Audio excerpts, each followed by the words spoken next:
पर सियासत एक बार फिर से उबाल मार रही। हरियाणा सरकार प्रदेश के युवाओं को रोजगार देने का दम भर रही तो विपक्ष प्रदेश में बेरोजगारी के आंकड़े गिनवाने में लगा है। चुनाव की नजदीकियों के बीच प्रदेश में एक के बाद एक नौकरियों के आवेदन निकाले जा रहे। आवेदन की प्रक्रिया के बीच ही विपक्ष सरकार को घेरने में जुटा है। पूर्व सीएम भूपेंद्र सिंह हुड्डा ने सरकार पर प्रदेश को बेरोजगारी में नंबर 1 बनाने का आरोप लगाया। भूपेंद्र सिंह हुड्डा की माने तो बीजेपी के शासनकाल में हरियाणा बेरोजगारी और अपराध में नंबर 1 है। युवाओं के भविष्य के साथ खिलवाड़ कर बार बार पेपर लीक किए जा रहे। हरियाणा के अंदर सरकारी पद खाली पड़े हैं। कौशल विकास रोजगार निगम के जरिए सरकार युवाओं को लूटने का काम कर रही है। इधर बीजेपी सरकार एक ठेकेदार की सरकार बनकर रह गई है, यह भी आरोप लग रहा है। भूपेंद्र सिंह हुड्डा के साथ ही दूसरे दल भी और दूसरे दल के नेता भी सरकार को घेरने में लगे हैं। पंजाब के सीएम भगवंत मान ने सरकार पर हमला बोलते हुए कहा कि सरकार हरियाणा के युवाओं को युद्ध के क्षेत्र में रोजगार के लिए भेज रही, जहां उनकी जान को खतरा है। कांग्रेस और दूसरे दलों के आरोप पर सीएम सैनी ने जवाब भी दिया। सीएम नायब सैनी ने कहा कि कांग्रेस केवल काल्पनिक आंकड़ों पर बेरोजगारी की बात करके जनता को गुमराह करने का काम कर रही। कांग्रेस को ई गवर्नेंस से भी एलर्जी है। इनके नेता दुष्प्रचार करते हैं कि वो सत्ता में आए तो पोर्टल को खत्म करेंगे। वो ऐसा इसलिए बोल रहे हैं क्योंकि पोर्टल से उनके भ्रष्टाचार के रास्तों को हमने बंद कर दिया। कांग्रेस पार्टी नहीं चाहती कि लोगों को घर बैठे सरकारी सेवाओं का लाभ मिले।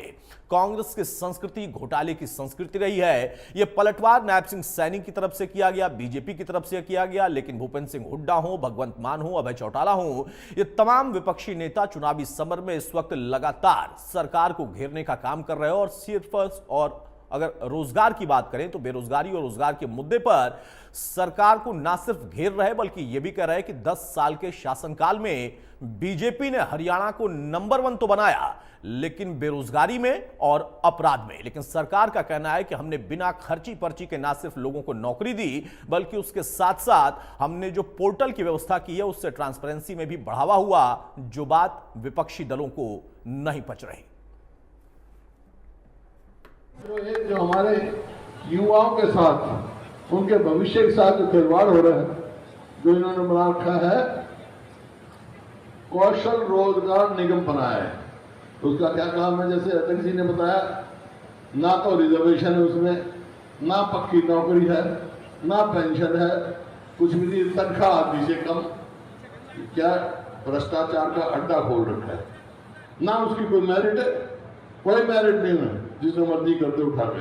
तो उसका नतीजा ये हुआ कि आज हरियाणा में 2 लाख पक्की नौकरी खाली पड़ी।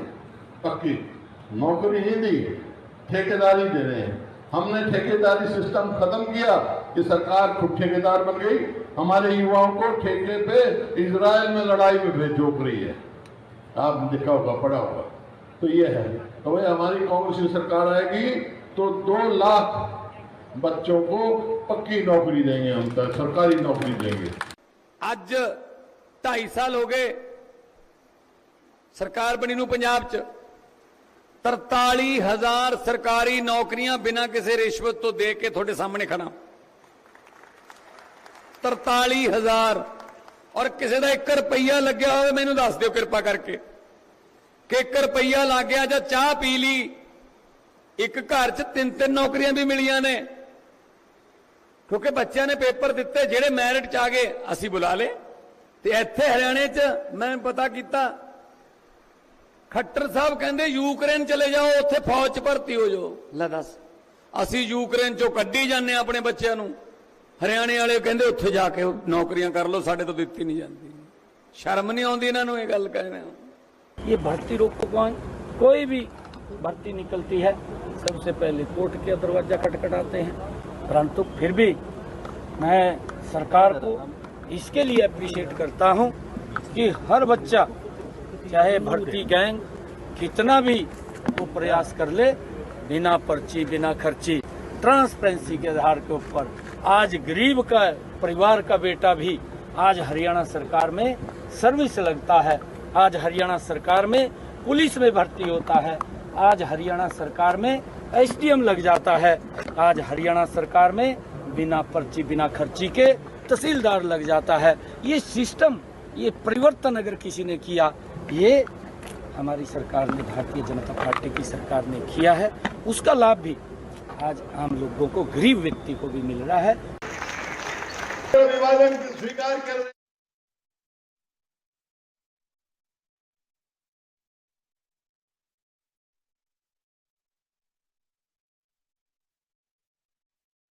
तकरार जारी है। रोजगार के नाम पर सरकार का यह तर्क है कि हमने बिना पर्ची खर्ची के जो ट्रांसपेरेंसी है उसको बरकरार रखते हुए ना सिर्फ लोगों को नौकरी दी है, लेकिन विपक्ष का कहना है कि सरकार सिर्फ आंकड़ों का खेल कर रही है और सरकार ने 10 साल में कोई रोजगार उपलब्ध नहीं कराया, खासतौर से पक्की नौकरियां। हमारे साथ कुछ खास मेहमानों से मैं आपको तारुफ कराता हूं। चर्चा में आगे बढ़ते हैं। राजकुमार वोरा हमारे साथ जुड़ेंगे, बीजेपी के प्रवक्ता, लेकिन उसके पहले सुरेश रोड जी हमारे साथ जुड़ चुके हैं कांग्रेस की तरफ से। बहुत स्वागत है रोड साहब आपका। रजवंत डहनीवाल है हमारे साथ, इनेलो के प्रवक्ता, बहुत स्वागत है डहनीवाल साहब आपका। और सुमित हिंदुस्तानी है आम आदमी पार्टी से, बहुत स्वागत है सुमित आपका। रोड साहब, शुरुआत में आपसे ही कर रहा हूं। सरकार का यह तर्क है कि बिना पर्ची खर्ची के हम रोजगार दे रहे हैं। कांग्रेस ने सिर्फ अपने लोगों को, पर्ची वाले लोगों को रोजगार दिया था, लेकिन हुड्डा साहब भी कह रहे हैं और बाकी दल भी कहने लगे ये सिर्फ आंकड़ों का खेल है। सरकार भी यही कह रही है, नायब सिंह सैनी भी यही कह रहे हैं कि आंकड़ों का खेल विपक्ष खेल रहा है। तो असल में खेल कौन खेल रहा है? आयुष जी, मेरा नाम वेद प्रकाश विद्रोही है। अतुल जी, मेरा नाम अच्छा, माफ करिएगा विद्रोही साहब, विद्रोही साहब। कोई बात नहीं, हो जाता है। अतुल जी, स्वयं मुख्यमंत्री जी ने आंकड़ा देखकर बताया था कि भाई, पूर्व मुख्यमंत्री जी ने 1,82,000 सरकारी नौकरियां खाली हैं। अब सवाल यह है कि 4.5 साल तक 1,82,000 सरकारी नौकरियां क्यों खाली रखी गई? वर्तमान मुख्यमंत्री जी ने स्वयं आंकड़ा देकर बताया है कि 1,19,000 कर्मचारी ठेके पर है हरियाणा कौशल विकास निगम की तरफ से। पार्लियामेंट के अंदर खुद मोदी जी ने आंकड़ा देकर बताया था कि कांग्रेस के जमाने में जो बेरोजगारी दर 2.9% थी, वो हरियाणा में 9% हो गई, 3 गुना बढ़ गई। अभी ईएफओ का आंकड़ा आया है, वो भी श्रम मंत्री ने इसी संसद के अंदर 7 दिन पहले बताया था कि हरियाणा के अंदर उद्योगों के अंदर 7 लाख रोजगार कम हो गए। अगर ये रोजगार दे रहे हैं तो भाई, क्या तो इनके संसद के आंकड़े गलत हैं, क्या इनके विधानसभा में दिए आंकड़े गलत हैं, या मुख्यमंत्री जी का दावा गलत है? मुख्यमंत्री जी ने कहा कि भाई एसडीएम बन जाते हैं बिना पर्ची खर्ची के। हरियाणा के अंदर पहली ऐसी है सरकार जिसके राज के अंदर एचपीएससी का जो डिप्टी सेक्रेटरी था, वो 3.5 करोड़ रुपए उसके घर से बरामद हुए। दूसरे अधिकारी के घर में करोड़ों रुपए बरामद हुए, उनको सस्पेंड किया। खाली और आरएम जो होती है सीट, वो पकड़ी गई। स्वीकार किया गया कि नौकरियों के अंदर पैसा, करोड़ों रुपए एचसीएस की भर्तियों में लिए जा रहे हैं। पहली सरकार है जहां एचएसएससी, जिसे हम हरियाणा कर्मचारी चयन आयोग कहते हैं, उसके 20 कर्मचारी पकड़े गए और ये उन पर आरोप लगा, जो साबित हुआ कि भाई ये 20,000 से लेकर 5 लाख रुपए लेकर रोजगार दे रहे थे। तो उसके लिए जो भारत भूषण जी जो चेयरमैन साहब थे, 6 महीने के लिए उनको सस्पेंड किया गया। बाद में उनको क्लीन चिट देकर दोबारा एचएसएससी का चेयरमैन बनाया गया। तो आप बताइए, क्या कोई क्लर्क, छोटा अधिकारी बिना एचएससी के चेयरमैन, साइन तो चेयरमैन के होते हैं सर, क्या नौकरियों को वैसे ही बेच देता है क्या? इंटरव्यू जो लेते हैं वो बोर्ड के मेंबर लेते हैं या एचपीएससी के मेंबर लेते हैं? क्या जो हेरा फेरी अंकों में हो रही है, वो क्या बिना बोर्ड के और पब्लिक सर्विस कमीशन के मेंबर और चेयरमैन की अनुमति के हो जाते हैं? साइन तो कर्मचारियों के नहीं होते, साइन तो इन मेंबर्स के होते हैं। तो मुख्यमंत्री का ये दावा ही झूठा है। अब क्योंकि चुनाव का वर्ष है, चुनाव के वर्ष में धड़ाधड़ नौकरियां दी जा रही हैं, नौकरी दी जा रही है, अच्छी बात है। अब वो कहते हैं कि जो नहीं विद्रोही साहब, अगर नौकरी दी जा रही है और चुनाव के वक्त में धड़ाधड़ दी जा रही है, तो मुझे लगता है कि कम से कम उसका तो स्वागत होना चाहिए ना। सर, मैंने क्या सवाल ये होना चाहिए कि हाँ 10 साल में आपने किया, लेकिन अगर आप अभी कर रहे हैं तो उसका स्वागत तो होना चाहिए ना। सर सुन लीजिए ना, मैंने कहा अच्छी बात है, आप सुनते तो कहते ही नहीं। मैंने कहा अच्छी बात है। मैंने तो सुन लिया विद्रोही साहब, आप ये कह रहे हैं, हुड्डा साहब ये नहीं कह रहे हैं ना। मैंने विद्रोही साहब को तो सुन लिया, उन्होंने कहा कि अच्छी बात है, लेकिन हुड्डा साहब नहीं कह रहे हैं ना। क्लियर हो जाती सर, आपने अगली बात सुनी ही नहीं सर। मैंने कहा अच्छी बात है, परंतु मुख्यमंत्री कह रहे हैं कि जो हम अनियमितता करके नौकरियां दे रहे हैं, बिना सर्टिफिकेट्स की, प्रमाणों की जांच के नौकरियां दे रहे हैं कि भाई प्रमाण नौकरी ज्वाइन कर लो, फिर प्रमाण की जांच करेंगे। और उसके ऊपर कोई कोर्ट में जा रहा है, चैलेंज कर रहा है, तो वो भर्ती रोको गैंग है। तो मैं आपसे पूछना चाहता हूं, आप धांधली करके नौकरियां दे रहे हो चुनाव वर्ष के अंदर और अनियमितताएं बरत रहे हो। अगर अनियमितताओं को लेकर कोई भी अभ्यर्थी जो भी नौकरी के लिए जिसने आवेदन किया है वो किसी वकील के माध्यम से कोर्ट में जाता है और मान लो वो वकील कांग्रेस का है या आप पार्टी का है या लोकदल का है, तो क्या वो भर्ती रोको गैंग होगी? क्या कांग्रेस के राज के अंदर नौकरियों को चैलेंज नहीं किया जाता था? क्या कोई भी सरकार, मेरी सरकार हो या नायब जी की सरकार हो, क्या वो रामबाण है, अंतिम है क्या, संविधान से ऊपर है क्या उसके किसी निर्णय को कोई भी कोर्ट में चैलेंज नहीं कर सकता? क्या हम यही कह रहे हैं, सरकार खुद कह रही है। नहीं, कोर्ट में चैलेंज करने का लोकतांत्रिक अधिकार है, लेकिन वकील होता है। अब कांग्रेस का वकील, बीजेपी का वकील, इनेलो का वकील या फला का वकील नहीं हो सकता ना, वकील तो वकील होता है। हाँ, ये अलग विषय है कि आप कांग्रेस पार्टी की तरफ से कोई नियुक्त किया गया है, कोई व्यक्ति है जिसको आपने अधिवक्ता नियुक्त किया है अपनी पार्टी की तरफ से और वो जाता है, तो उस पर आपत्ति या उस पर जो है बात हो सकती है। बहरहाल यही कह रहा हूं। बहरहाल रजवंत डाइनवाल साहब, जो बात विद्रोही साहब ने कही है वो कह रहे हैं कि अच्छी बात है कि अगर जाते जाते सरकार का समय अब धीरे धीरे खत्म हो रहा है, अब चुनाव के दौर में सब लोग जाएंगे, अगर उस वक्त में नौकरी मिल रही है तो उसका स्वागत होना चाहिए या वो अच्छी बात है। लेकिन ये अच्छी बात विद्रोही साहब कह रहे हैं, हुड्डा साहब नहीं कह रहे हैं और आपके नेता भी यही कह रहे हैं। लेकिन सरकार का यह तर्क है कि हमने आंकड़ों को इधर से उधर नहीं किया, हमने जो किया है वो ट्रांसपेरेंट है और वही बात विपक्ष को पच नहीं रही है। सच्चाई क्या है? देखिए अतुल भाई, हमें इस चीज से कोई दिक्कत नहीं है। सरकार अगर युवाओं को नौकरी देती है, हरियाणा के युवाओं को नौकरी देती है, तो हमें तो खुशी मनानी चाहिए। हम खुशी मनाते भी हैं, हम सरकार का धन्यवाद भी करते हैं। लेकिन जब कई बार नियत की बात आ जाती है तो हम उनकी नियत पर सवाल उठाते हैं कि 10 साल के शासन में जो लोग ये कहते थे कि हम हर साल 2 लाख रोजगार दे देंगे, और आज उनसे पूछ के देखिए आज वो कहां तक पहुंचा उनका आंकड़ा। ये हरियाणा के युवाओं को ठगने के अलावा इन्होंने कुछ नहीं किया। बार बार ये एक चीज का सवाल करते हैं कि बोलो बगैर खर्ची बगैर पर्ची। विद्रोही जी ने बता ही दिया कि बोलो खर्ची और पर्ची कहां से मिलती थी। बोला खर्ची पर्ची छोड़ो, यहाँ पे तो सूटकेस भी मिलते थे इनके। यहाँ तो और कोई छोड़िए, विधायक जी का बेटा ये कहता है कि 50 लाख रुपए मेरे से ले लिए भारतीय जनता पार्टी के नेता ने।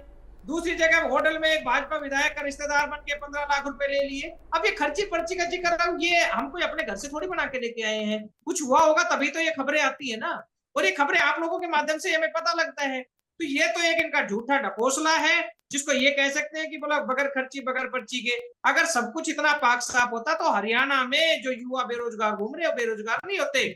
आप देखिए ना, जो इतने बड़े हरियाणा में अगर इंडस्ट्रियल हब लगाया हुआ है, इन्होंने बनाया हुआ, उसके बावजूद भी ऐसा क्या हुआ अगर वहां के युवाओं को रोजगार, स्थानीय युवाओं को रोजगार नहीं मिल पाता।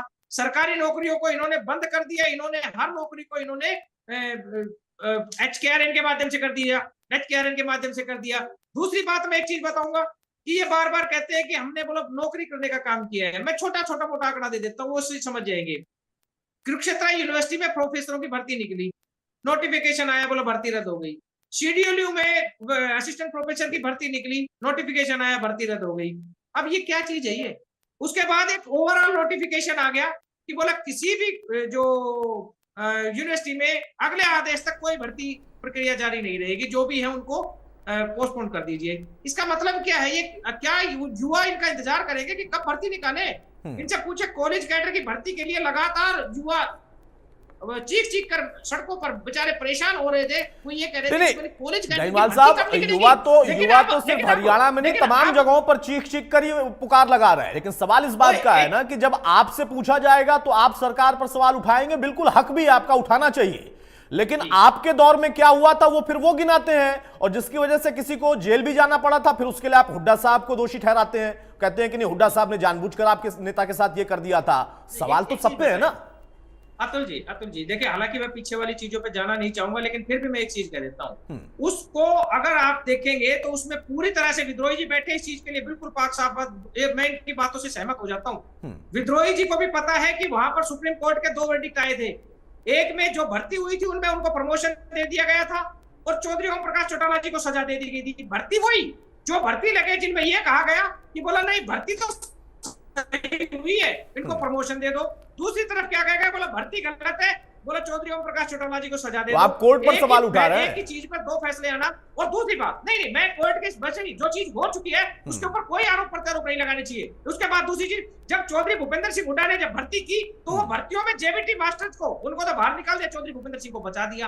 अगर बात यही चीज आती है कि हम तो हमेशा एक चीज कहते हैं कि युवाओं के साथ नाइंसाफी नहीं होनी चाहिए, उनको रोजगार चाहिए। मतलब मैं डाइनवाल साहब मैं क्या मानूं कि बीजेपी सत्ता में है, उसके ऊपर तो आपका सवाल है ही है, कांग्रेस पर भी आप सवाल खड़े कर रहे हैं कि कम से कम वो युवाओं की नौकरी और बेरोजगारी की बात ना करें। तो खड़े करने पड़ेंगे ना, सवाल इसीलिए तो खड़े करने पड़ रहे हैं ना कि चौधरी भूपेंद्र सिंह जब अपने शासन में किस प्रकार से लूट खसूट की नीति अपनाई थी, किस प्रकार से हरियाणा की जनता, आपको भी पता होगा इस चीज के लिए कि खुली बोली लगती थी एचसीएस अधिकारियों के लिए, एचसीएस अफसर के लिए वहां पर खुली भर्ती लगती, वो बोली लगती थी। कोई भी व्यक्ति अगर ये कह देगा कि बोला आप उठा के देख लीजिए, एक क्लर्क को अगर सीधा एचसीएस लगा दिया जाता है तो बेवजह नहीं लगाया जाता, सबको पता है। इसका जवाब देखिए, इसका जवाब तो विद्रोही साहब देंगे, इसका जवाब तो विद्रोही साहब देंगे। सुमित के पास में जाऊं उसके पहले प्रियदर्शनी हमारे साथ बीजेपी की प्रवक्ता फोन लाइन पे जुड़ी है। प्रियदर्शनी, बहुत स्वागत है आपका। भाई, इन्हें लोग कांग्रेस और बीजेपी दोनों पर सवाल खड़े कर रही है और सबसे प्रमुख सवाल आपसे है, क्योंकि आप लोग सत्ता में है, कि आप जाते जाते, सरकार चूंकि अब जा रही है चुनावी समर में, तो उस वक्त में आप नौकरी तो निकाल रहे हैं लेकिन उसमें भी घपला घोटाला है, और आप कह रहे हैं कि हमने पारदर्शी प्रक्रिया से नौकरी दी है बिना पर्ची खर्ची के। अतुल जी नमस्कार। और मैं आपकी इस शब्दावली से थोड़ा सा कॉन्ट्रडिक्ट करूंगी अतुल जी। हम जा नहीं रहे हैं, नहीं, सरकार चुनावी समर में जा रही है, मैंने ये कहा। नहीं, वो समझ रही हूँ मैं बिल्कुल समझ रही हूँ। मैं अपने विपक्षियों को जवाब दे रही हूँ। इन लोगों को ये लग रहा है कि हम जा रहे हैं, नहीं, हम नहीं जा रहे हैं। हम एक ब्रेक लेके वापस आ रहे हैं और वापस सरकार चलाएंगे। तो ये बोलना बंद करे ये विपक्षी, जिन्होंने ये नैरेटिव, हमेशा झूठे नैरेटिव तैयार करने की कोशिश की है इस देश में, और इस झूठे जुमलों से कोई नहीं फंसने वाला है इनसे कि लोकतंत्र खतरे में है या इस तरीके की झूठी अफवाह, जाति गणना शुरू कर देंगे, क्योंकि इनके पास कोई एक्चुअली में देखा जाए तो कोई मुद्दा नहीं है। और मैं आपको बताऊं अतुल जी, बड़ी जिम्मेदारी के साथ बता रही हूँ कि ये हम लोगों ने, नायाब सिंह की सरकार ने 1,40,000 के करीब हम लोगों ने नौकरियां दी हैं, और बिना खर्ची और बिना पर्ची के। मैं आपको अपने ही जिले का एक एग्जाम्पल दे रही हूँ। मेरे ही जिले में एक बेचारा वंचित वर्ग का लड़का, ठीक है, जो कभी सोच ही नहीं सकता था कि एचएससी की परीक्षा वो पास करेगा और उसमें एक अफसर बनेगा, आज वो लड़का भी सोच रहा है कि ना, मैं परीक्षा पास भी की है उसने, और आज उसके माता पिता से मैं खुद ही परसों मिलके आई हूँ, और जो खुशी के आंसू दिख रहे थे, मुझे नहीं लगता कि हुड्डा साहब की सरकार में इस तरीके के खुशी के आंसू देखने के लिए मिले हैं। मैं आपको एक छोटा सा आंकड़ा बता दूं। मैं कल ही कोई एक रिपोर्ट पढ़ रही थी कि कांग्रेस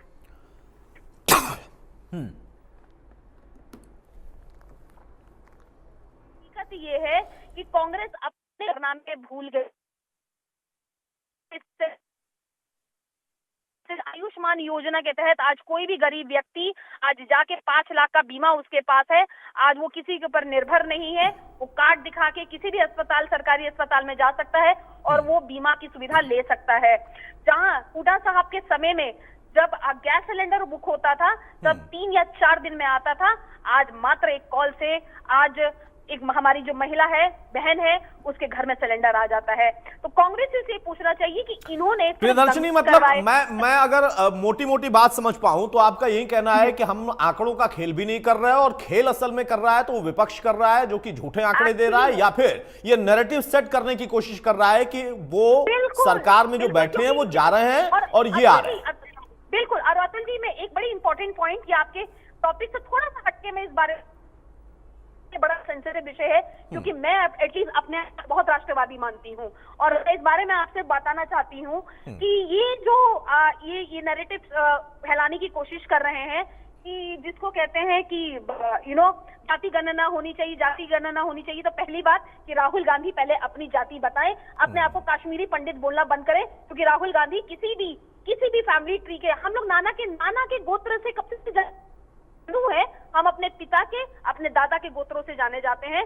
तो ये नहीं, अब अकेले राहुल गांधी ही नहीं सवाल उठा रहे हैं, उसके साथ साथ इनेलो भी सवाल उठा रही है, बाकी दल भी है। सिर्फ विद्रोही साहब की पार्टी और उनके नेता ही सवाल नहीं उठा रहे हैं। वो अलग बात है कि डाइनवाल साहब ने आपसे ज्यादा कांग्रेस पर सवाल खड़े कर दिए और हुड्डा साहब को सीधे जिम्मेदार ठहरा दिया कि असल में उनके नेता को फंसाया किसने और फिर उसके बाद नौकरियों से वंचित किया किसने। बहरहाल प्रियदर्शनी, मेरे साथ आप बने रहिए प्लीज, मैं आपसे गुजारिश कर रहा हूं। सुमित हमारे साथ आम आदमी पार्टी की तरफ से जुड़े हैं। सुमित भाई, आपकी टिप्पणी क्या होगी, क्योंकि दो जगहों पर आपकी सरकार और आप पर भी उतने ही सवाल उन राज्यों में है। आप भी आंकड़े देते हैं, बीजेपी भी आंकड़े दे रही है, लेकिन हरियाणा में आकर कांग्रेस, इनेलो और आम आदमी पार्टी तीनों बीजेपी पर सवाल खड़े कर रहे हैं। हकीकत क्या है? देखिए अतुल जी नमस्कार, और साथी प्रवक्ताओं को भी नमस्कार। आज अगर हरियाणा के युवाओं की बात को बताने लगेंगे तो ये पत्थर भी आंसू बहाने लगेंगे। ये हालात हरियाणा प्रदेश के युवाओं के कर दिए। मैं साथी प्रवक्ता की भी बात सुन रहा था। अतुल जी, मैं एक चीज पूछना चाहता हूं, पिछले 10 साल में जिस भारतीय जनता पार्टी की हरियाणा प्रदेश के अंदर सरकार है, अगर उनके नारों को याद करोगे तो पता चलेगा कि वो कौन से नारे देकर हरियाणा की राजनीति में आए थे और उन नारों पे वो कितना खरा उतरे हैं। चाहे किसी भी नारे की बात कर लीजिए। आज हमारा मुद्दा रोजगार का है। प्रियदर्शनी जी, मेरी बहन ये कह रही है कि हम 1,40,000 नौकरियां दिए हैं। आपने 10 साल में 1,40,000 नौकरियां देकर आज आप अपनी पीठ थपथपा रही हो। पिछले 10 साल में जो 40 से ज्यादा पेपर लीक हुए और लाखों बच्चों की जो भविष्य के साथ खिलवाड़ हुआ, उसकी जिम्मेदारी कौन लेगा? उसकी जिम्मेदारी प्रियदर्शनी जी लेंगी, मनोहर लाल खट्टर जी लेंगे या नायब जी लेंगे? अतुल जी, कितनी हंसी आती है जब पता चलता है कि देश का मुखिया यह कहता है कि मैं अपने प्रदेश के युवाओं को इजराइल में भेजूंगा। इजराइल के अंदर गोलियां चल रही हैं, इजराइल के अंदर युद्ध चल रहा है और प्रदेश के नेता, प्रदेश का मुख्यमंत्री कहता है कि मैं अपने हरियाणा एक, हरियाणवी एक के नारे के तहत अपने हरियाणवी नौजवानों को इजराइल में भेजूंगा कि वहां जाके वो मौत के मुंह में जाएं और अपनी रोजगार करें और अपने घर का लालन पालन करें। आप कहते हैं कि आप दुबई चले जाइए, बॉडीगार्ड टाइप का एक उन्होंने जॉब निकाली कि 50 बाउंसर चाहिए वहां पर उनको। ये नौकरियां देने की बात होती है अतुल जी? आज आप 21वीं सदी में किस देश की बात कर रहे हो, किस प्रदेश की बात कर रहे हो? एक मां अपने मुख्यमंत्री के सामने, जब मनोहर लाल खट्टर जी मुख्यमंत्री थे, एक मां जो अपने बेटे को नशे से खो चुकी है, वो एक मुख्यमंत्री को कहती है कि जनाब नशा खत्म कर दीजिए, और मुख्यमंत्री जी कहते हैं कि आपको विपक्षियों ने भड़का के आज मेरा प्रोग्राम खराब करने के लिए भेज दिया। कोई महिला आपके सामने जाती है तो आप कहते हैं कि मैं आपको चंद्रयान 4 में बिठा के ऊपर चांद पे बिठा दूंगा। कभी आप गर्दन काटने की बात करते हो। अतुल जी, अगर आप हरियाणा का नैरेटिव चेक करेंगे, आप हरियाणा में युवाओं को देखेंगे, हमारे हरियाणा का युवा बेचारा सुबह 5 बजे से दौड़ लगानी शुरू करता है कि वो सरहद पे जाके अपने देश की सेवा करेगा, भारत माता की सेवा करेगा। आपने उसकी सेवा को सिर्फ 4 साल का बना दिया अग्निवीर योजना लाकर। हरियाणवी के साथ, हिंदुस्तान के हर नौजवान के साथ अग्निवीर योजना लाकर आपने उसके साथ कुठाराघात करा है। और प्रियदर्शनी जी, एक बात मैं आपसे पूछना चाहता हूं, अभी तो आप कुछ दिन पहले तो नायब सरकार को बोलती थी कि ये नायब जुमले वाली सरकार है, इनकी सरकार जाने वाली है, इनकी सरकार जाने वाली है। अचानक से आप पार्टी बदलकर आज भारतीय जनता पार्टी की प्रवक्ता होके आपको ये चीज सब कुछ अच्छी लगने लग गई, इतनी जल्दी अच्छी लगने लग गई। अब सुमित भाई, इसी को तो राजनीति कहते हैं ना। कल आप भी हो सकता है कांग्रेस में चले जाएं तो आप भी बदल लेंगे। और 2-3 चीजें आपने कही है, बाकी जवाब तो बहन प्रियदर्शनी देंगी जवाब उसका, लेकिन 2 चीजों का जवाब मैं देता हूं एक पत्रकार के तौर पर। आपने पहला कहा था कि नारा तो मुझे उनका भी याद है जो अन्ना के आंदोलन में बैठे थे और उसके बाद कहा कि मैं बच्चों की कसम खाऊंगा, राजनीति में कभी नहीं आऊंगा। वो नारा भी सबको याद है, विद्रोही साहब को भी याद होगा, डाइनवाल साहब को भी याद होगा और आपको भी याद होगा। दूसरा आपने कहा कि हरियाणा के बच्चे इजराइल जा रहे हैं, तो पंजाब वाले तो कनाडा से वापस आ रहे होंगे ना अब। और नशे का जब आपने जिक्र किया तो नशे का जिक्र सिर्फ हरियाणा में होगा, पंजाब में नहीं होगा। गजब की राजनीति है। बहरा बाकी जवाब प्रियदर्शनी देंगी। प्रियदर्शनी जवाब देना चाहेंगे, उसके बाद मैं विद्रोही साहब के पास जाऊंगा। मैं आपको बताता हूं ना सर, सुन लीजिए सुमित भाई, सुन लीजिए, आपकी बहन प्रियदर्शनी जवाब दे रही है। सुन लीजिए। हाँ, सुन लीजिए। मेरे साथ ही रहे। मैं आपको एक बात कहता हूं, सुन लीजिए सुमित भाई सुन लीजिए। प्रियदर्शनी आपके सवाल का जवाब देना चाहता हूं। आपकी पार्टी में यही दिक्कत है कि लोग सुनने की क्षमता नहीं रखते, सत्य सुनने की क्षमता होनी चाहिए। सुनने की क्षमता मैडम जी आप नहीं रखती हो। मैं आपकी हर बात का जवाब देता, बीच में अतुल जी आपको सेव करने के लिए आ गए। मैं अतुल जी की बात का जवाब देता, मैं किसी को सेव करने के लिए यहाँ पर नहीं बैठा हूँ भाई। मैं आपको जवाब प्रियदर्शनी का जवाब पहले एक बार जवाब ले लें, फिर आता हूँ आपकी बात का ही जवाब दे। सुनने की भी सुनिए, मैं सुमित जी की आवाज नहीं सुन पा रही थी, मुझे लगता है कुछ ऑडियो प्रॉब्लम था, लेकिन मुझे मालूम है कि वो क्या बोल सकते हैं। इनके रटे रटाए, इनकी पार्टी के दिए हुए डायलॉग से जो ये बोले होंगे इन्होंने, और मैंने पार्टी क्यों चेंज की। मुझे लगता है कि ज्ञान की प्राप्ति किसी को कभी भी हो सकती है। पहली बात तो आप भी भटके हुए मार्ग पे हैं और एक भटकी हुई पार्टी में हैं जिसका नेता इस समय चलिए, वो तो जेल में मेरा है। निजी मसला है कि मैं कहां हूं, मैं क्या नहीं हूं। आप अपनी अभी आप नई नवेली भारतीय जनता पार्टी में आई हैं, तो भारतीय जनता पार्टी की बात रखें। उन्होंने जो 2 करोड़ रोजगार देने का वादा किया था, आज वो रोजगार कहां पर है, इस बात ठीक का है, जवाब प्रियदर्शनी दीजिए। अपनी बात पूरी करें आप। अतुल जी, एक डेटा मैं बोलना चाहती हूँ जो मैं आपको बताना चाहती हूँ। भारतीय जनता पार्टी ने 1,40,000 से मैंने आपको नौकरियां बोल रखी थी। 10 साल में 1,40,000 नौकरियां। उसके केवल अलावा और पेपर नया लीक कितने सरकार हुए? ने 50,000 की नौकरियां बोली। ठीक पेपर है? लीक कितने और हुए? मैं आपको बता दूं एक आंकड़ा, 15,000 पेपर लीक नौकरियां कितने इनेलो हुए? की सरकार में मिली थी। पेपर लीक का भी व्याख्यान कीजिए ना। कितने लाखों बच्चों के पेपर लीक के आपने बारे में पेपर मैं फीस बता जमा रही हूँ। करवाई देखिए, और उनका पेपर लीक करके आज तक पेपर आपने उन लीक बच्चों के की पैसे घटनाएं- वापस नहीं करे, उसकी भी आप बात रखें। 19 पेपर लीक की घटनाएं हुई थी। उन बच्चों के पैसे वापस करेगी आपकी सरकार, जिनके नहीं, मैं पेपर लीक आपको हुए? बता रही हूँ, इसके पीछे कौन संज्ञान लेगा? हुड्डा साहब आप की लेंगी जो- संज्ञान, भारतीय जनता पार्टी संज्ञान लेंगी, नए नवेले मुख्यमंत्री नायब सिंह सैनी जी संज्ञान लेंगे, और कौन लेगा नायब संज्ञान? सिंह सैनी बिल्कुल हम संज्ञान लेंगे, हर चीज का कहां संज्ञान कब लेंगे। लोगे संज्ञान? एक ऐसा मुख्यमंत्री- एक महीने बाद आचार ऐसा संहिता लग जाएगी, मुख्यमंत्री- एक महीने बाद अतुल जी, आचार संहिता अतुल लग जी, जाएगी। ऐसा मुख्यमंत्री आपने जो संज्ञान पता लेना कर- था तो आपने बोला कच्चे कर्मचारियों को पक्का कर देंगे। आपने अभी वो तक किया कोई हमने। रिपोर्ट नहीं बनाई। वो किया, एचआरएन और वालों आपको को जब बता दूं, आपके पास कच्चे जाते हैं, कर्मचारी- आपने बोला कि हम अतुल 9 जी- लोगों की गठित कमेटी बना देंगे। 2 महीने के बाद, 1 महीने के बाद आचार संहिता लग जाएगी, फिर आप बोलोगे हम चुनाव में व्यस्त हो गए हैं। क्यों जुमला कर रहे हो भाई? बोलिए, बोलिए, NHM में जो प्रदर्शन बोलिए। कर्मचारियों को, एनएचएम के जो कर्मचारियों को, जो हमने एक तरह से कच्चे कर्मचारी थे, लेकिन उनको 6 पे कमीशन पे वो आ रहे हैं, उनको वो सारी फैसिलिटीज मिल रही हैं। कौन सी फैसिलिटी बताइए ना। जैसे कि अब टिकट फैसिलिटी लिए, अगर मिल टिकट, रही होंगी तो सैलरी। कल ही अभी मुख्यमंत्री ने कहा है कि भाई हमने अधिकारियों को बता दिया है, उनको बोला है कि आप इसका रिपोर्ट तैयार करिए, पॉलिसी बनाइए, और एनएचएम कर्मचारी हड़ताल पर बैठे ही हुए हैं। तो अब वो आपका जो तथ्य है वो खुद सरकार एडमिट कर रही है, लेकिन उसके कई और पहलू भी हैं। बहरहाल प्रियदर्शनी, आप फोन लाइन पर बने रहे। विद्रोही साहब, भाई कांग्रेस सवाल खड़े करे, ये कांग्रेस पार्टी का विषय है और लोकतांत्रिक अधिकार है, इसमें किसी को संदेह नहीं होना चाहिए और ना आपत्ति होनी चाहिए। लेकिन इनेलो कह रही है कि किस मुंह से आप आपत्ति कर रहे हैं कि इस सरकार के ऊपर सवाल आप खड़े करेंगे। सवाल तो आप पर भी हैं और इस सरकार पर भी हैं, यानी कांग्रेस और बीजेपी दोनों एक सिक्के के 2 पहलू हैं इनेलो के हिसाब से। अतुल जी, पहले तो मैं एक बात कहकर आपका जवाब दूंगा। बहन प्रियदर्शनी कह रही है कि हम नैरेटिव बना रहे हैं। भाई अगर आप सत्ता में आ रहे हैं तो आप चुनाव करवाने की क्या जरूरत है? जब चुनाव होंगे, 2 दल आमने सामने होंगे, तो क्या दूसरा दल ये कहेगा कि भाजपा सत्ता में आ रही है, या भाजपा यूं कहेगी कांग्रेस में सत्ता आ रही है? पहले बहन राजनीति सीखिए। दूसरी बात, अब मैं आपका जवाब देता हूं। अब ये कह रहे हैं कि भाई हमारे राज्य में एचसीएस की नौकरियां बिकी। मुझे आप हरियाणा कांग्रेस के 10 साल की एक एचसीएस नौकरी बता दो जिस पर कोर्ट ने रद्द किया हो या सवाल उठाया हो। मैं एचसीएस की बात कर रहा हूं, एक भी भर्ती रद्द नहीं हुई। तो आप कहे जाए, आपके कहने से क्या होता है? इन्होंने कहा कि भाई चौटाला जी को हमने जेल में भेजा। चौटाला जी का, भाई आप अगर इतिहास को नहीं जानना चाहते, आपकी मर्जी है। चौटाला साहब के ही अधिकारी थे संजीव साहब शर्मा जी, वो ही सुप्रीम कोर्ट में गए थे, चौटाला साहब के मुख्यमंत्री रहते गए थे। और चौटाला साहब के मुख्यमंत्री रहते ही सुप्रीम कोर्ट ने सीबीआई जांच के आदेश दिए थे, जिसमें 2 लिस्टें पकड़ी गई थी जेबीटी की। अब उसी के आधार पर मुकदमा चला। अब वो क्या सजा कम हुई ज्यादा हुई, इस पर आज चर्चा करने की कोई जरूरत नहीं कि चौटाला साहब जेल की सजा काट चुके हैं। भाजपा कह रही है कि अच्छी कोई भर्ती हमें वो नहीं हुआ। भाई 40 पेपर लीक हुए हैं भाई साहब, जिसमें लगभग 27-28 पेपर लीक पर एफआईआर दर्ज है। सुनिए मैडम, हवा में मत प्लीज सुनिए। ये भाजपा में जाके गंदी आदत मत डालिए कि हर एक के बीच में टांग रहेंगे। हम आपके बीच में बोले थे, हम चुपचाप सुनते रहे आपकी बात। प्लीज आप सुनिए, आप हमारी बात कहने के बाद आप कह देना हम आपके बीच में बोले थे, एक शब्द नहीं बोले हम आपके बीच के अंदर। मैं आपसे जानकारी जानना चाहती हूँ कि आप मुझे थोड़ा बताएं, मुझे ज्ञान प्राप्ति है कि कांग्रेस।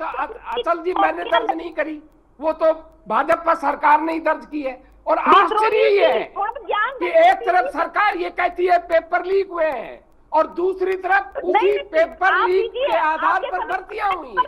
तो आप बताइए ये खुला भ्रष्टाचार है या नहीं है? अगर पेपर लीक हुआ है तो भर्ती कैसे हो गई? और भर्ती हुई है और पेपर लीक हुआ है तो पारदर्शिता और ईमानदारी कहाँ है? ये दोगली बात खुद ही कह रहे हैं। इन्हीं के राज के अंदर मुकदमे दर्ज हुए, मैंने आपको मुकदमे बता दिया। ये कह रहे हैं जाति की जनगणना मत हो। अभी सुप्रीम कोर्ट का फैसला आपने देखा है। सुप्रीम कोर्ट ने क्या कहा है? SC ST का वर्गीकरण कर सकती है राज्य सरकार। अब अतुल जी, मैं आपसे पूछना चाहता हूँ, मैं उस बहस में नहीं जा रहा हूँ फैसला गलत है या सही है, पर मैं आपसे पूछना चाहता हूँ, क्या बिना जाति जनगणना के SC ST OBC का वर्गीकरण हो जाएगा क्या? किसकी कितनी जनसंख्या है, कौन सी जाति कितनी है, ये जाने बगैर आप कैसे वर्गीकरण कर देंगे? जवाब ले लेता हूं विद्रोही साहब, जवाब ले लेता हूं। प्रियदर्शनी से जवाब ले लूं, उसके बाद डाइनवाल साहब के पास जाऊंगा। आ रहा हूं, डाइनवाल साहब आ रहा हूं। प्रियदर्शनी जल्दी से जवाब दीजिए। अतुल जी लास्ट बात, जो सरकार देश की जनगणना नहीं करवा सकी जो 2021 में होनी थी, आज तक उस जनगणना का नहीं पता, वो सरकार कितनी निकम्मी और नाकारा है, बताने की जरूरत है। जवाब ले लेते विद्रोही साहब, जवाब ले लेते। प्रियदर्शनी नहीं, ये इतनी बड़ी बड़ी बातें कांग्रेसी करने लगे हैं जिसका कोई औचित्य नहीं है। इनसे पूछिए कि 1951 में तो इन्होंने जाति जनगणना की थी, उसके बाद क्यों नहीं करवाई, इसका जवाब दें। उसके बाद केलकर कमेटी को इन्होंने ठंडे बस्ते पे डाला। उसके बाद मंडल कमीशन उस समय आवश्यकता नहीं होगी, जरूरी थोड़ी होता है हर चीज उसी समय की आवश्यकता हो। 7 साल तक रखा, उसका क्या 91 में क्या अंतर्भाव की क्या? अब विद्रोही साहब सुन लीजिए भाई, विद्रोही साहब सुन लीजिए। अब जवाब सुनिए। नहीं, ऐसे नहीं होगा कि उस समय जरूरत नहीं होगी और आज जरूरत पड़ गई है। सुनते विद्रोही साहब सुन लीजिए। अभी आप कह रहे थे ना कि आप उनके बीच में नहीं बोले थे, अब आप उनके बीच में बोल रहे हैं, सुन लेते हैं। क्या उनकी बात कर रहा हूँ, क्या बात कहाँ ले जा रहे हैं? सुन तो लीजिए, बात तो होगी तो दूर तक जाएगी ना, वो 51 तक भी जाएगी और 24 तक भी आएगी। आप गद्दारी क्यों कर रहे थे?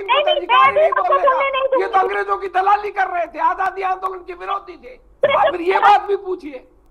इनको कांग्रेसियों, ये तो आपका आरोप है ना, मैं क्यों पूछूं? बहरहाल प्रियदर्शनी का जवाब ले लेता हूं। उस समय बीजेपी थी नहीं तो कैसे मैं पूछ लूं बीजेपी से? वो बीजेपी की प्रवक्ता है। जब आप अंग्रेजों के शासनकाल का दौर का जिक्र करोगे तो उस समय बीजेपी तो थी ही नहीं ना, और ना उस वक्त वो कांग्रेस थी जो आज कांग्रेस है। उस कांग्रेस को भी गांधी जी ने कह दिया था कि इसको भंग कर दो। अब ये कांग्रेस भी दूसरी है। बहरहाल मैं प्रियदर्शनी का जवाब चाहता हूं। प्रियदर्शनी जल्दी से जवाब, फिर डाइनवाल साहब के पास जाऊंगा।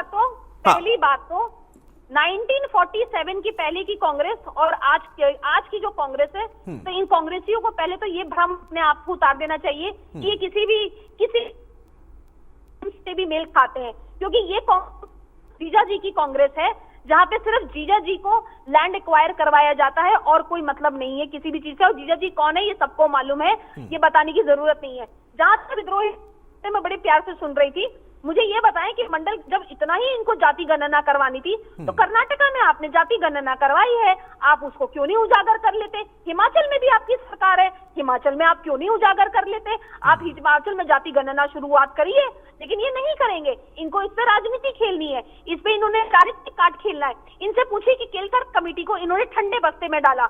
इनसे पूछिए कि जो इन्होंने 1951 में जो जाति जनगणना करवाई थी, उसके बाद इन्होंने कोई भी जाति गणना क्यों नहीं करवाई? आप 1951 पे जा रही हैं तो वो फिर अंग्रेजों का शासनकाल याद दिला रहे हैं। फिर मुझे समझ में नहीं आ रहा है कि मैं बीजेपी के प्रवक्ता से कैसे पूछूं, क्योंकि आप बीजेपी के प्रवक्ता हैं। आप जो है जनसंघ की तो है नहीं, या फिर आरएसएस से तो है नहीं, अगर होगा भी जुड़ाव तो भी आप बीजेपी के तौर पर जुड़ी हैं। और मैं कांग्रेस के प्रवक्ता से भी कैसे पूछ सकता हूं, क्योंकि मुझे जितना जानकारी है ये वो कांग्रेस भी नहीं है जिस कांग्रेस ने आजादी में अपनी भूमिका निभाई थी, उसको तो गांधी जी ने ही भंग कर दिया था। करेक्ट। अब ये विद्रोही साहब भूल जाएं तो फिर मैं उसमें क्या कर सकता हूं? बहरहाल डाइनवाल साहब, अब प्रश्न यहां पर यह है कि विपक्ष सियासत के लिए मुद्दे उठाता है, उठेगा भी, क्योंकि बीजेपी भी कभी विपक्ष में जब रहती थी तो खूब मुद्दे उठाती थी, तो आपका भी अधिकार है। लेकिन आप सिर्फ सत्ता में बैठी पार्टी पर नहीं बल्कि कांग्रेस पार्टी पर भी सवाल खड़े कर रहे हैं, आम आदमी पार्टी पर भी सवाल खड़े कर रहे हैं। वो पलट के पूछते हैं कि आपने ऐसा क्या कर दिया था और करने के बाद भी सत्ता में 20 साल से वापसी क्यों नहीं हो पाई? मैंने सिर्फ एक चीज कही है कि कोई भी सरकार अगर काम कर रही है तो उससे पिछली सरकार की अगर चर्चा की जाए तो उसमें कोई दो राय नहीं है। लेकिन एक एग्जांपल देता हूं मैं, वो एग्जाम्पल से आप समझ जाओगे। बोला घोटाला हुआ 2023 में सहकारिता विभाग में, विपक्ष ने मुद्दा उठाया, उसकी जांच करानी चाहिए, बोला उस पर इंक्वायरी होनी चाहिए। बोला इंक्वायरी कब की होनी चाहिए? बोला 2023 से नहीं, बोला 2000 और 5 साल पीछे चले जाओ, बोला कोई बात नहीं। बोला और 5 साल पीछे चले जाओ, बोला कोई बात नहीं, उससे करा लेंगे। बात कहां पे आई? बोला 1995 से जांच कराएंगे। इसका मतलब क्या है कि वो कहीं ना कहीं उस मामले को ठंडे बस्ते में डालना चाह रहे हैं। जब कोई काम आज हो रहा है तो उसकी आज पर चर्चा की जानी चाहिए। आज आपने ये सवाल किया कि रोजगार की किस प्रकार से उस चीज पर चर्चा नहीं कर रहे। डाइनवाल साहब, मतलब आप कांग्रेस पर सवाल खड़े कर दें, आप पीछे जाकर कांग्रेस का इतिहास दोहरा दें, और जब मैं सवाल पूछूं कि नहीं रेलो का भी हिसाब क्या है, तो आप कह रहे हैं पीछे नहीं जाना चाहिए। ये तो गलत का हो गया। अतुल भाई मैंने क्या कहा? मैंने कंपेयर किया है ना, मैंने कंपेयर किया है। मैंने क्वेश्चन कोई ऐसा नहीं उठाया जिससे वो कह दे। ये कहा कि कांग्रेस के ऊपर लगातार ये आरोप लगते थे, और आरोप क्या लगते थे कि बोला भर्तियां बिकती हैं। और जब भ्रष्टाचार के खिलाफ ही तो ये सरकार आई है ना, भारतीय जनता पार्टी। और भारतीय जनता पार्टी के शासन में भी अगर वही राज सब कुछ चल रहा है तो फिर क्यों ना उनकी चर्चा की जाए। और एक बात मैं बताना चाहूंगा, अगर रोजगार की बात करते हैं तो इन्होंने हर चीज को प्राइवेट करने का काम कर दिया। अगर हम रोडवेज की बात करें तो खूब उनके रोडवेज यूनियन चिल्ला कर मर गई कि बोला भाई हमारे पास स्टाफ की कमी है, लेकिन बोला स्टाफ को प्रॉपर भर्ती करने की बजाय बोला किलोमीटर स्कीम से नई बसें लगा दी, बोला स्टाफ भर्ती करने की जरूरत नहीं पड़ेगी। अगर वहां पर सहकारिता विभाग में बात करें तो बोला 2000 के आसपास वहां पर कॉन्ट्रेक्चुअल वर्कर काम कर रहे हैं, लेकिन बोला उनको रेगुलर करने की जरूरत नहीं है। अगर हम फॉरेस्ट डिपार्टमेंट की बात करेंगे, अगर हम टूरिज्म डिपार्टमेंट की बात करेंगे, अगर हम पब्लिक हेल्थ की बात करेंगे, कहीं पर भी चले जाओ बोला कॉन्ट्रेक्चुअल लग रहे हैं हर जगह। तो या अगर हम डाटा एंट्री ऑपरेटर जो लगातार बैठे हैं, या गैस टीचरों की भर्ती के बारे में जो भी बैठे हैं, सारे क्यों कह रहे हैं कि बोला जी रेगुलर कर दो ना। बोला आप जो भर्ती कर रहे हैं तो बोला हमें कहीं ना कहीं टेस्ट का मौका दे दीजिए, कम से कम हमें कोई स्कोप ऐसा दे दीजिए जिससे हम अपने आप को रेगुलर करें। ठीक है, इसका जवाब मैं प्रियदर्शनी से ले लूं, उसके बाद सुमित के पास जाऊंगा। लेकिन डाइनवाल साहब, एक बात जरूर है, आप ये कह रहे हैं कि कांग्रेस पर आरोप लगते थे, आरोप लगना और कोर्ट में आरोप तय हो जाना, दोनों का डिफरेंस मुझे लगता है कि विद्रोही साहब भी समझते होंगे, आप भी समझते होंगे, सुमित भी समझते होंगे, और बहन प्रियदर्शनी भी समझती होंगी। बहरहाल प्रियदर्शनी, जवाब आप देंगी। अब जो सबसे ताजा आरोप है वो ये है कि चूंकि अब आप चुनावी समर में जा रही हैं, विपक्ष लगातार हमलावर है, लोग जो कर्मचारी हैं वो हड़ताल पर कई अलग अलग विभागों के बैठे हुए हैं, उस बीच में आप झुंझुना थमाने के लिए कुछ नौकरियों को ऑफर दे रही हैं, और उसमें भी गड़बड़ी है। अतुल जी, आप बहुत सीनियर जर्नलिस्ट हैं और एंकर हैं, तो आपको भी पता ही होगा कि किस तरीके से कंप्यूटर ऑपरेटर भाइयों की किस तरीके से आवाज नायाब सैनी सरकार ने सुनी है। आपको ये भी मालूम होगा कि किस तरीके से एनएचएम के जो कर्मचारी बैठे थे उनकी हम लोगों ने बातें मानी है, तो किस तरीके से नहीं उनकी भी बातें मानी है। बिल्कुल झूठ, बिल्कुल झूठ, अभी भी धरने बैठी हैं। बिल्कुल झूठ, को कंप्लीट करने दीजिए, मेरे को सफेद झूठ। एनएचएम की कर्मचारियां आज भी सरकारी हॉस्पिटल के बाहर बैठी हैं अतुल जी, प्योर झूठ, सफेद झूठ। उन्होंने अपने हाथ पे तीज की मेहंदी लिखवाई है कि एनएचएम की कर्मचारियों की मांग को पूरा करो। आपने एनएचएम का नाम लेके झूठ बोला, प्योर किस तरीके से कर्मचारी बैठे हैं आपके, उनको सफेद झूठ। प्रियदर्शनी जी, बिल्कुल सफेद झूठ एनएचएम की बात पे। भगवत मान जी अपनी सरकार नहीं चला पा रहे, लोगों को संभाल नहीं पा रहे, सैलरियां नहीं मिल रही है, रेवाड़ी में भी बैठे अतुल जी, नहीं कर पा रहे। बिल्कुल एनएचएम पे बिल्कुल सफेद झूठ बोला आपके चैनल पे भारतीय जनता पार्टी की प्रवक्ता ने। एकदम सही बात बोल रही हूँ मैं, एकदम करेक्ट बात बोल रही हूँ, और मुझे मालूम है कि आप किसी को नहीं जी, आज भी बैठे हैं, अभी भी बैठे हैं, ऑपरेटर आते हैं, अभी भी बैठे हैं। क्या बात कर रहे हो, बिना जानकारी कुछ भी। आज भी बैठे हैं। अच्छा, पूरी कर ले अपनी बात, पूरी कर ले प्रियदर्शनी। मैं बात तो पूरी कर लूं, हाँ। बात तो पूरी कर लूं, क्षमता तो रखिए। सुमित जी बेमतलब क्या कहते हैं ना, बेगानी शादी में अब्दुल्ला दीवाना, इनसे खुद तो पंजाब। अरे शादी में तो आप गई हो नाचने भारतीय जनता पार्टी के। नहीं, ये गलत है, ये सुमित हिंदुस्तानी, ये गलत है, ये गलत है। ये शादी में और नाचना, मेरे मंच पर बैठकर इस तरीके की अभद्र टिप्पणी प्लीज ना करें, किसी के लिए नहीं, ये गलत है, बिल्कुल गलत है। सुमित जी बहुत घटिया शब्द आपने यूज किया है, you should be apologizing me right now. और national television you telling me नाचने वाली, what are you saying, are you mad, are you mad? जवाब दे दो ना, क्यों आप बोलोगे क्या? जवाब दे दो। बेगानी शादी में किसकी बेगानी शादी है, किसकी बेगानी शादी है? सुमित, बेगानी शादी में अब्दुल्ला दीवाना एक कहावत है, लेकिन ये जो आपने कहा ये गलत काउंटर दिया, ये गलत है। उसको डाइनवाल साहब भी मानेंगे, विद्रोही साहब भी मानेंगे। जरा रिवाइंड करके अपनी माँ और बहनों को भी ये काउंटर दे दीजिएगा आप। हिंदुस्तानी आपने भी मुझे दिया वापस है। ले ले शब्द क्या मैं अपने इसमें सब तो कोई अगर बात मैंने सिर्फ नहीं, मैंने सिर्फ आप अपनी अपनी बात माँ को और कहा है, बहनों को मैंने भी किसी ना- चलो को आप नीचे वापस दिखाने ले के लो, लिए बात बड़ा नहीं दिल की। दिखाओ, नहीं, नहीं, बड़ा दिल मैंने दिखाओ। मैंने क्या मैंने करते अपनी हैं? बात को कहा, मैंने सिर्फ काउंटर जवाब दिया। मेरा कोई भी नहीं ऐसा- काउंटर ऐसा जवाब में आप निश्चय गलत नहीं नहीं था बोलेंगे ना। कि काउंटर सामने जवाब में वाले आप किसी भी प्रवक्ता को, किसी भी नेता को, किसी भी पार्टी को, कांग्रेस के हो, आपकी पार्टी को, किसी भी पार्टी को, आप ये नहीं कहेंगे कि वो नाचने गई वहां पर, ये गलत है। नहीं, अपने ये शब्द उसी को पार्टी खराब के- बना के उसी कंटिन्यू पार्टी करके के अपने देश आपको की मुख्यमंत्री लिया बना वापस दिया। बहन वापिस ले लिया उन्होंने, अपना शब्द वापस ले लिया। आप प्रियदर्शनी अपने उन्होंने अपना शब्द वापस ले लिया। कंटिन्यू करो अपनी नहीं नहीं अतुल जी, ये उसी पार्टी से है जहां पे एक सिटिंग राज्यसभा एमपी को मुख्यमंत्री साहब अपने पीए से ठीक है, पूछवाते वो जो है हैं। वो मुझे- है, आप अपनी मुझे- बात कंटिन्यू करें।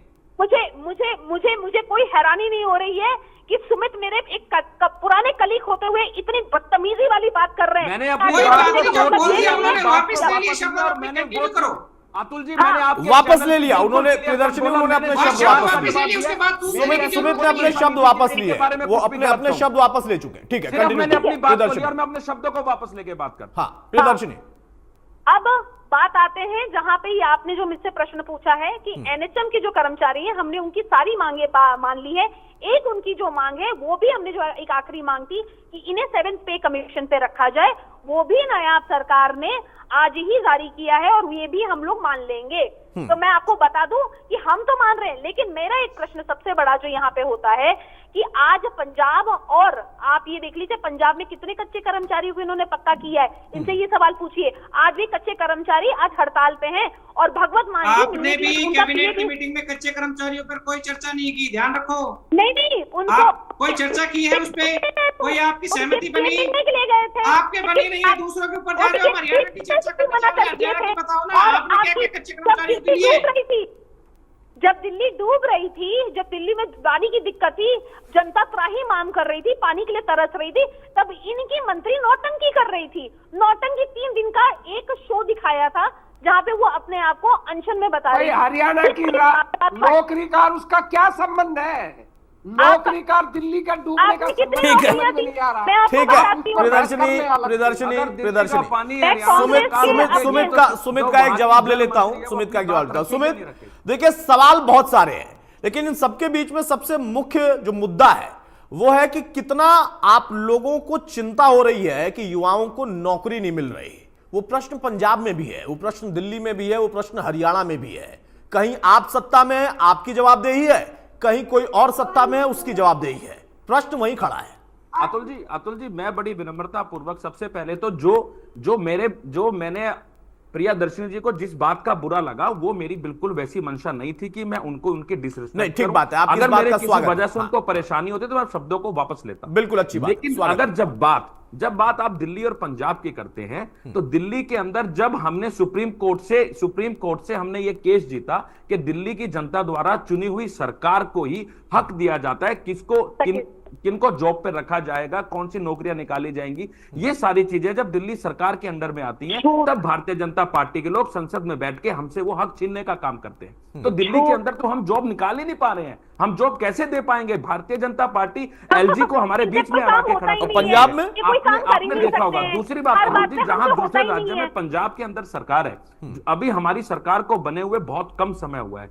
हमारा पंजाब के अंदर हम लोग 43,000 नई सरकारी नौकरियां हमने पंजाब के लोगों को दी है, पंजाब के लोगों को दी हैं। और रही बात कच्चे कर्मचारियों को, अभी तो 2 साल की सरकार हुई है, अभी हमारे पास और टर्म पड़ा है। अगर हम अपने दिए हुए वादे पूरे नहीं करेंगे तो हम लोगों को पंजाब के लोग सत्ता से बाहर करेंगे। इसमें तो कोई बात नहीं है, इसमें तो कोई बड़ी बात है ही नहीं। प्रियदर्शनी जी कांग्रेस पार्टी को कह रही थी कि इन्होंने ये कर दिया, ये कर दिया, ये कर दिया। अगर कांग्रेस ने अच्छा काम नहीं किया था भाई, तभी तो आप लोग 2014 से लेकर 24 तक आ गए। अगर कांग्रेस ने अच्छा काम किया होता तो आप क्यों आते? लोग अपने विवेक से ही तो मतदान करते हैं। लेकिन आज जो दशा हरियाणा के अंदर युवाओं की है वो बहुत चिंताजनक है, बहुत चिंताजनक है। नायब जी रोज नई नई घोषणाएं करते जाते हैं, नई नई घोषणाएं करते जाते हैं।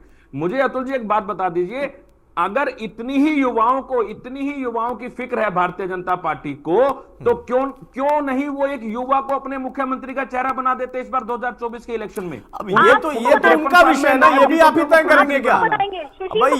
ये सुमित भाई, ये तो उनका विशेषाधिकार है, इसको तो छोड़ दीजिए ना, वो किसको चेहरा बनाएंगे वो देखें। क्या मुख्यमंत्री की जॉब नौकरी नहीं होती सर? वो भी तो 5 साल की नौकरी है जनता की सेवा करने के लिए। अरे भाई, तो ये तो उनका पार्टी का विषय है ना, वो भी आम आदमी पार्टी तय करेगी क्या?